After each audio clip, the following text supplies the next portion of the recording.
In order to thrive, the human race has one obligation: to stay alive long enough in order to reproduce. And what's the biggest threat to that prerogative? The unknown, because within the unknown contains infinite possibilities, and within infinite possibilities contains death itself. While this was a valid risk throughout most of human history, it no longer is. Evolution has not caught up to the state of our modern world. We still possess hardware that's suited for a time long ago.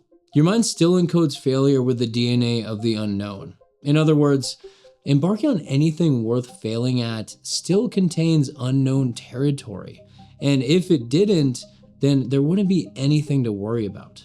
Therefore, to your brain, failure contains the possibility of death, and in a slightly melodramatic way, can even feel like you're dying. Additionally, your ego likely labels every single failed attempt as some sort of pseudo-proof that the direction that you're wandering isn't fitting for you. More than often when you fail, your mind adopts a negative self-narrative such as, "I'm not good enough," or "I'm just not like them," which further percolates you off course from your chosen path. This wouldn't be such a problem if in our modern world failure wasn't an absolute necessity of success.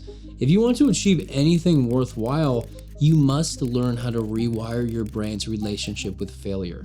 This rings especially true when you realize that the more you desire a certain outcome, the larger that failure looms. So how do you practically reshape your relationship with failure so that pursuing meaningful things doesn't carry with it a burden of dread? Well, we address each dilemma with practical solutions, because the ultimate goal here is to transform failure from absolute defeat towards data points for future attempts, which will almost immediately foster tangible success. Problem 1. Failure equals death. This problem is obviously a doozy because you're literally going against your brain's wiring. However, I'd like to inform you that the brain is highly plastic and therefore can be molded throughout time. All that's required is repetition, repeated attempts in the direction that you desire. In other words, in order to overcome failure, you need to fail. However, if you're trying to get better at public speaking, for example, you wouldn't start with 1,000 people. No, you'd start small with, say, 1 person, then 5, then 10, then 100. You would create a progression so that when you inevitably fail, it won't cause you to quit entirely, but rather have a stimulus that your brain can adapt to for future attempts. I provide videography services to small businesses, and every day I cold DM many people, and every day I am rejected by like 99% of them. Getting rejected online is like speaking to one person, and like clockwork, failure follows every single step of success. Getting rejected over a Zoom call or coffee is like speaking to 10. Getting a client and then being fired is like speaking to 100. You get the gist. After many failed attempts, I eventually learned to systemize my approach, removing emotion from the equation. I want you to start by naming your umbrella goal. That's the goal at the end of the tunnel that you're trying to achieve. Then backtrack and list as many actions that contain the possibility of uncertainty that are needed to achieve that goal as you can think of, and label each one with a threat level with 0 to 10. Umbrella goal: hit 10K a month with my videography business. Action 1, cold DM. Threat level 2 out of 10. Action 2, Zoom calls. Threat level 4 out of 10. Action 3, in-person meetups. Threat level 6 out of 10. You get the idea, and I strongly suggest that you go through this exercise with patience and the best of your abilities, because it will truly help you along your journey. Similar to a video game, you start with the low-level threats until you level up enough to face the more challenging foes. And only once you are a certain level do you face the end boss, which in this case is the umbrella goal. Enacting this process is very simple, but it's also very fearful. Therefore, I suggest you really just try and embrace courage as much as you can, which is when you grit your teeth in the face of fear. It goes against your wiring, I know, but it is a essential step in order to traverse this process. To make it just a little bit easier, try running an expectancy test to keep uncertainty in line and courage high. Before each attempted action, try writing out what your brain is predicting will occur. Then subsequently, if that action were to occur, how will it actually affect you? Prediction: if I do X, then Y bad thing happens. Example: if I send 100 DMs, I may get 0 responses. Cost: if Y happens, how does it affect me? Example: I'll feel discouraged.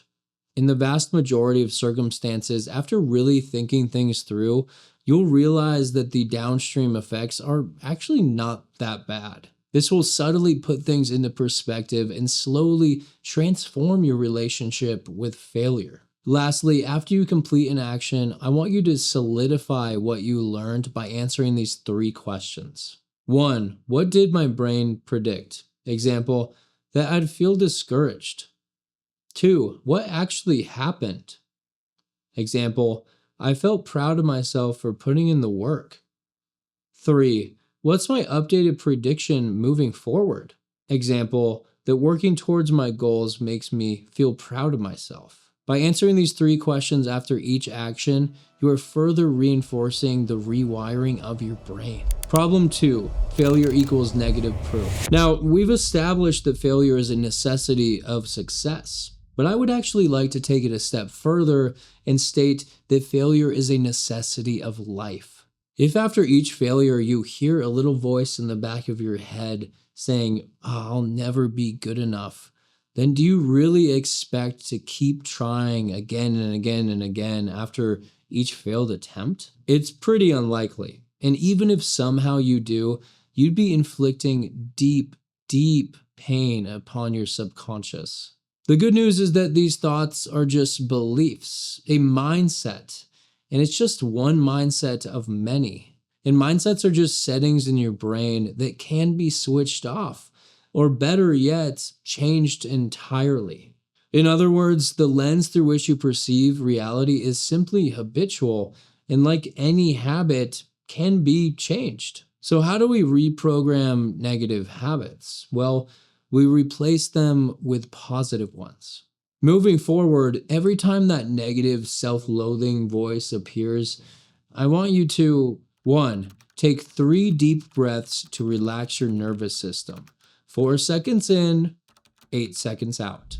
This is essential because when you are in a state of distress, your brain cannot think clearly. It can only protect. Breathwork creates a gap between stimulus and story, shifting your nervous system from the sympathetic wing to the parasympathetic, which allows your prefrontal cortex to come back online. Even if you don't feel like you're in distress, enacting 3 deep breaths is still worthwhile, not only as insurance, but also as a form of action. And through action, our minds will settle.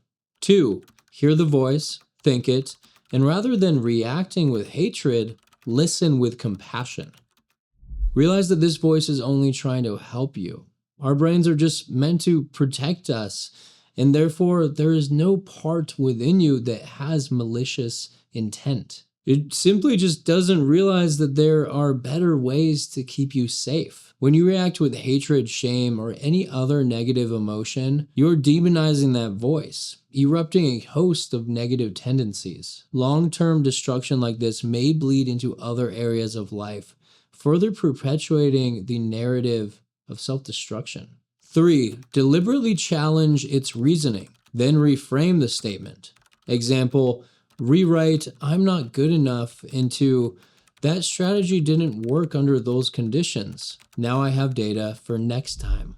Our brains are meaning-making machines. After each failed attempt, it rushes to label it, to make meaning of it, to turn it into a lifelong verdict. But by deliberately listening with the lens of compassion, then stepping in gently, we may convert a tombstone into a mile marker, which is essentially a growth mindset that has been imbued with purpose. At the end of the day, everything in life contains a formula, a blueprint, a map towards a solution, and failure is no exception to this rule. In fact, it's relatively simple.